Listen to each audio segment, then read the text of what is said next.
Support Pro Play Games on Patreon. What is up, guys? We are live here with the national champion 2021, Andrew Dovale. You will learn the name if you haven't heard it today. Dude, tell us what you did, because it is legendary. Yeah, I did the impossible, as they say. Yeah, we went out there, we got the victory. It was a super fun tournament. Shout out to everybody who supported me and who has supported me and reached out to me after the win. It means a lot to me because, yeah, it's just kind of cool to be recognized by the community as a good player and stuff like that. So it's special to me. But yeah, I took Icarus and I won the DBS National Championship for 2021. Amazing. Doesn't that sound amazing? That was an incredible experience. It was incredible. It was an incredible experience. For everybody here home, by the way, if you guys don't know, he's home store PBG. And we were watching him, and it was like just a Cinderella story. It was a long time coming. Love to see you on top. And it was just fun to watch. Very fun to watch. It was fun to play too, man. I had so many emotions running through me, especially through that top cut run. It was super hard. It was super well earned. Like, I literally, like, when I won, I was just like, wow, I did it. Like, this was such an incredibly hard tournament. You had insane opponents. I had a murderer's row. And yeah, it was just awesome. It was just awesome. So yeah, let me give you guys let's the check checklist, it. Yeah, let's check it out. So that you guys kind of know my thoughts, my ideas on it. So played Icarus, obviously. I did really well with it at Gen Con, and I decided going into this new set, it lost a lot of power, but it gained a lot of power with set 15, having a lot of really good yellow cards that just synergize super well with the leader, and they're all usable with him, which is just great. It was just like, wow, like all of this fits perfectly. And basically my ideology going into the tournament was either I play Icarus or I play a deck that can probably like beat Icarus, or like maybe if I could find like a Soul Striker deck that could beat it, then maybe I would have played that. But this guy kept coming out on top in all the testing. He was beating all the matchups, rogue, meta, doesn't matter. Really quick, I just wanted to know who put you on the Icarus deck. I just want to make Machado said that we should play Icarus because he really likes Icarus, and then through my testing, I finally came through a list that I we were back and forth. Yeah, we were trying blue yellow. I didn't like blue yellow. I was trying green yellow at one point. I didn't like green yellow after a certain point, and then finally I'm like, okay, mono yellow has all the tools to get the job done. It's very consistent. It's very, very solid. Even tried Golden Frieza. We tried that. Yeah, we tried Golden Frieza. We knew. I had a feeling that yellow was the play. It was just about coming to the list, coming to the card for card, super consistent. This is gonna be the tool that we use to win. So yeah, everybody knows what the leader does. Just an absolute draw engine powerhouse. Very good at grinding out other decks. And this is, most people regard Icarus as like an aggro deck. It's not mecha. It's not an aggro deck. It's not really even it's like more mid-range control. It really wants to push the game to that 5-6 energy mark because its cards are so good, and if it can play its cards, if it can play more cards than you, then you're gonna lose because its cards are that good. So yeah, let's get into it.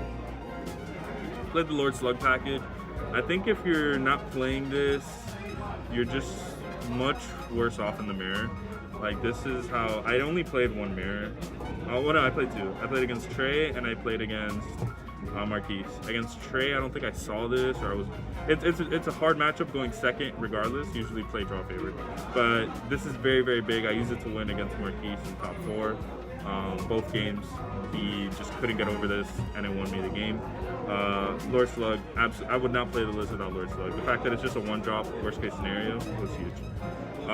Godly Destruction Weast, did not play a single blue. This card did not do anything for me. The only blue player that I played was in the finals, and he was not a blue deck. He was a hand destruction deck, basically. Like, he was a blue leader with like, and then he takes off the mask and he's really like the Green Goblin or something. Like, he's like actually we're hand destruction.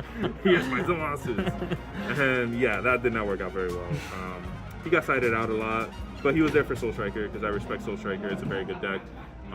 And this really, really stifles them, so that's why we played it. And also Golden Frieza. Golden Frieza has pretty good matchup into Icarus because same thing, it's playing a lot of the good cards and then it can just play more of them. So yeah, we use that to make sure that they have to deal with this before they can do what they want. For the extra cards, they're kind of scattered a little bit, but there's 10 of them total. There's 4 power with Super Saiyan, absolutely busted card. Gotta run 4 of it. It just does it all. It's just so good. Like, the second effect of it is absolutely busted. Resting unisons, resting your opponent's like arrival threats, like, you know, in testing, people would like arrival Kefla, and I would just be like, rest it, draw a card. Like, wow, that card did. I spent 0 energy, and that card did absolutely nothing for you besides remove something on board, and it's gonna die next turn. So it's just an insane card. Frieza's Army Reinforcements. This was like actually a last minute change. I was on Forbidden Power for the longest just because I wanted like an answer to like, okay, what if my opponent has Koitsukai, or what if I'm too afraid of Super Kamehameha? And I think I realized if I'm playing against aggro decks, I can probably just bait them or probably get them into a situation where like they can't kill me through this card, and they're just like, it's so like hidden, like it's just so hard for them to play around this card, because it's just like, man, if they have it, like all of this aggression that I was pushing forward is gonna amount to nothing. And I used it to protect my unison. I used it, I mean, there's just so many things that you can do with this card. It's an incredible card, and it's just a yellow extra card that you can charge early and have all of your extra card and energy or drop effects be live.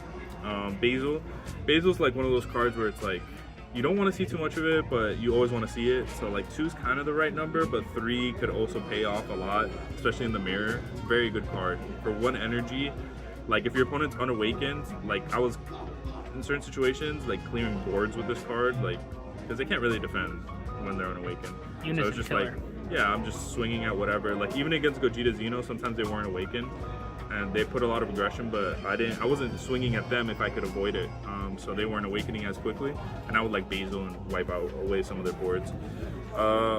For Higher Dragon, you want to make sure that you have at least 4 of this. I don't think there's any reason, unless you're playing like the Scions, to play more, but it was really good just to make sure that you always had the cycle and draw on your turn, draw on your opponent's turn. And a lot of times he got in there. I won a few games with him just having an extra body. When you have a large hand size, he's just another attacker that gets through a lot of floodgates or a lot of effects that your opponent could have, because he's a 1-mana 10k, so like whatever, you know, it's not a big deal. Turtles. Of the cards that came out of the new set, this and the Son Goku Steadfast Assistance just gave so much more depth to yellow. Removal, more draw power, a 20k double strike. Like this card is just absolutely, and it's a 5k combo. This card is absolutely obscene. It's one of the reasons why yellow performed so well at the event and why our list was doing so well. We're just playing 4 of this. It's a god card. I was using it to kill thwartings all day or anything that was problematic for me. Boom, KO it, either with a combination of Final Flash, if it was like stickier, if it had barrier, or if it didn't have any protection, just get it out of my face. Just a really, really good card. And the fact that you can pop 2 battle cards is just, sometimes in those situations when you're very behind, just popping 2 battle cards, and now the 20k double, like you cleared their board, now the 20k double strike is going at their face. It's big. Mecha Negate and Son Goku Steadfast Assistance, the defense of the deck, this is what you leave up energy for. You want to leave up this energy so that regardless of what your opponent does, they're going to have to play into some combination of Power of the Super Saiyan, Mecha Negate, or this blocker Goku. This guy was particularly good at resting thwartings. I played against Shenron twice. They would tap 6 and I would do this, so I didn't have to really deal. Like, yeah, they still got everything back and it restood at the end of the turn, but they weren't killing me that turn, and it let me stall until I found 10-drop Fu to kill them. So it's very important there. It's very important against 10-drop Fu himself, because he gets around 10-drop Fu. You could, if that's what your opponent's planning on killing you with, at least the 10-drop Fu is not attacking, and you're going to get to see an extra card before his effect goes on you. Mecha Negate, just super good against the aggro deck, super good in the mirror to protect your board. What you want to do is, like, you know, establish your slug, establish your unison, and then defend it with a Mecha Negate. Just make it that much more difficult for your opponent to clear your board or attack you in general. Very, very good cards. Deck doesn't work without them, so it's just like this deck needs everything, and it just comes together so beautifully, which is great. 2 Cooler and 2 Champa, they were one-ofs at first, because I was playing a lot of anti-hand destruction, like Draw Monkeys in the main. I decided, hey, those cards are kind of terrible in all of these matchups that aren't Cell Surge or Hand Destruction, so I took those out of the main and just decided to use my sideboard slots to just improve the consistency of my deck and make sure that I always had these options available to me when I needed them, and I always had them when I needed them, which is huge because they are very important in pushing damage. It's also very nice having the second Champa, knowing that you can just Champa on a random attack and like use it as almost like a hand destruction. Like, well, I'm gonna try to hit you I'm gonna put a Champa on my leader attack and put a super combo and attack you for 40k double strike at your leader when you're at 4 life. Do you want to take it? If you do, then you know next turn, if I have the second one, I'm killing it. You know, I'll do the same thing next turn. I'll survive your turn, pass with all my energy. I don't need to use any of it. Survive your turn with all of my defense. Then the following turn, use the second Champa plus like a cooler to make sure it connects and kill you on that attack. So it was one of those things where it's just like, yeah, drop cards for me, and I'm winning the card advantage war in almost every matchup. It's very difficult. The only deck that was able to keep up with me, more or less, was Gogeta Xeno with the Black Smoke Dragon engine. They're able to, you know, between their leader effect, the Black Smoke, you know, drawing for turn, attacking with leader, they can see a lot of cards every single turn, so they're the only ones that can really keep up. But just other decks are just like, yeah, losing 3, 4, 5 cards out of their hand to out combo, just a simple leader swing, super combo, plus a double strike Kai behind it, putting them in lethal range was huge. 2 Poutine, card's insane. Requires a high level of concentration to play this deck because even I miss this trigger, and it's just hard to remember because it only activates on the first instance. It's optional, but it's so good. If you are on your P's and Q's and you remember this every single time that it triggers, you're gonna get so much value out of it, especially if it's early in the game. And she can get her out super easy with Power of a Super Saiyan, with Mecha Negate, you know, there's a bunch of ways of getting her out in this deck. So once you get her out, really, really good. Unison, this was kind of like my mirror breaker / late game finisher. It's really good into riposte, it's really good into pan. Sometimes your opponent would think that they're safe between that. It would get that, it would do that, it would get rid of that. It was good for removal as well on the -3, on the +0, so it's clearing your opponent's board. It's a 20k dual attack, very good against decks like Hatch, or very good against blue decks like the Majin Buu Unison. Usually in the slower matchups you drop this, and this is able to take 2 markers off of it. Your leader takes off another marker. Now they don't have any markers left. They didn't really get to use the -1, and now you can kill it with anything that you want. And also their counterplay is no longer live. So very, very good. Unison, I would keep it at 3. It's insane in the mirror. It's insane in almost every matchup that isn't like aggro. And even in the aggro matchups, he's a great closer. So very strong. Final Flash, that can't do without. It just solves all of your problems. Huge in the Sin Shenron matchup. Just a constant threat against your aggro opponents or anybody trying to go for game. This pretty much says no to double striking me with a battle card. So it's just really difficult for your opponent to get over this card. And it's just really good. 15k combo, just push for game in a lot of situations as well when you're just dumping. 4 Krillin super combos. I would say if I was going to make any swap, I would probably play Chilai over Zamasu because it gives you nice interaction with Final Flash to where you can get rid of stuff without spending additional energy for the removal. Because you can just super combo on a following attack and kill a skillless after you Final Flash it.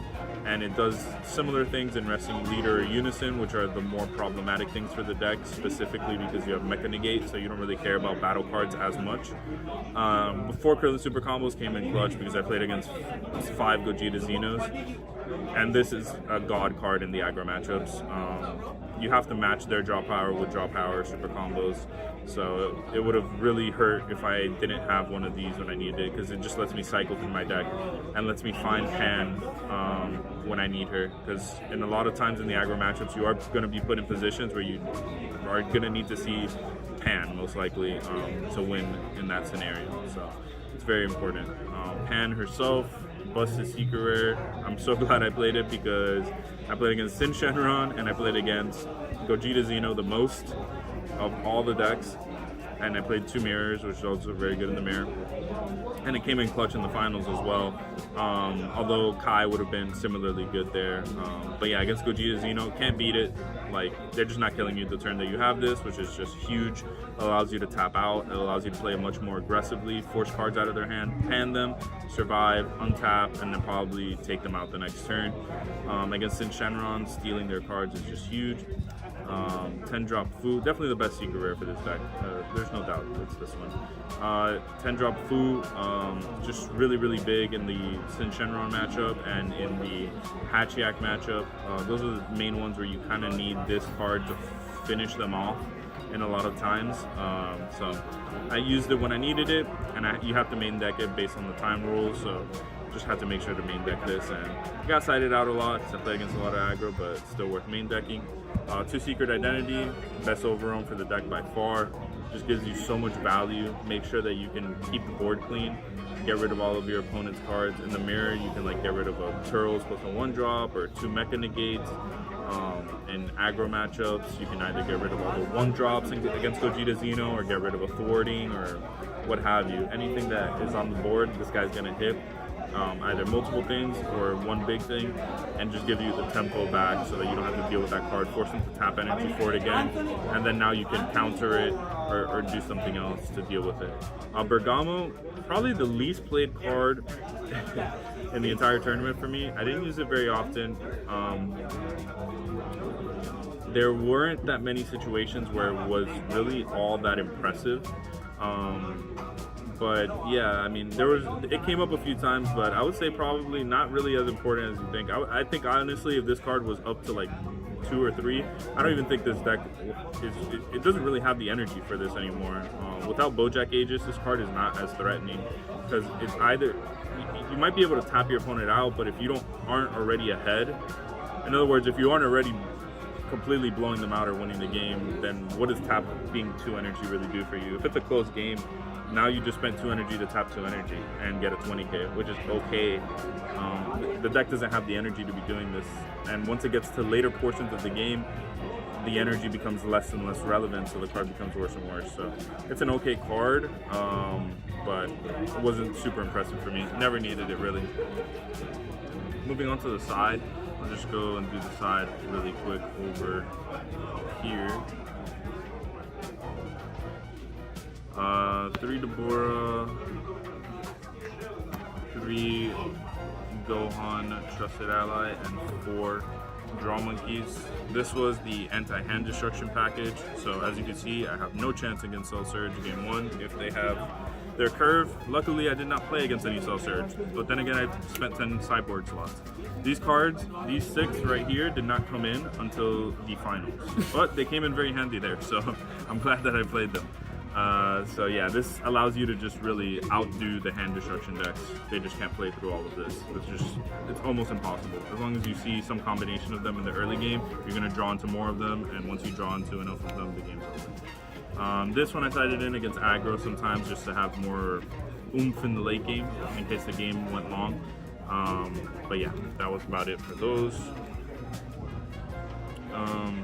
2 Koitsukai. Again, my matchups didn't really call for it that much. I only played the 2 mirrors. It's pretty good in the mirror. It's really only good if you go first, though. You don't really have the energy to do this going second. You have to respond to your opponent's plays going second. You can't be that aggressive. But it's there when you needed it. And it just helps in certain matchups where they're really trying to counter you a lot. You can punish them for using their negates, their floodgates like Oceanus or stuff like that. So still worth playing 2 of it.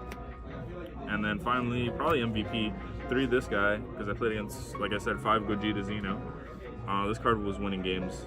In my top 8 match, I dropped 3 of them back to back, which was huge, game 3, and that was just enough against Gogeta Xeno to win. Just the fact that they have to clear this, or else I'm going to use my energy on something else and then start applying pressure.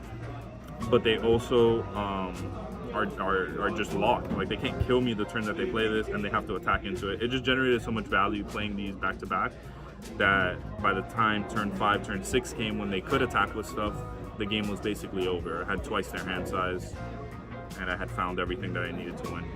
So definitely must 3 of in the side. But yeah, that's the side. That's the deck profile, guys. Hope you like it. Any special shout outs you want to give Yeah, shout out to the boys, University. Shout out to Jonathan, even though he couldn't be there. R.I.P. But he was sending his love and support from here, and definitely helped out. And yeah, man, just to everyone who supported me before and after the tournament, wishing me well, and yeah, that means a lot to me. And hopefully at Worlds, I can represent North America. Do us proud. And take back the championship so that we can hold that over everybody else. Have the world championship in our state, in our country. But yeah, will USA be number one? I don't know, but we know that the East Coast is number one, though. Yeah, the East Coast took it this year. We brought one home for Florida, so shout out to Florida as well. Florida OP, dude. We always talk a lot of trash, but you haven't been able to back it up. But now we did. I brought one back home for us, so. Yeah, it's gonna be a fun next year as well. I'm looking at the World Championship right now, but it's gonna be a fun 2022 season. I hope to see everybody that I saw come out for these national events, come out for those, and keep the community very strong. Awesome, thank you so much. Really appreciate it, man. Congratulations again. See you.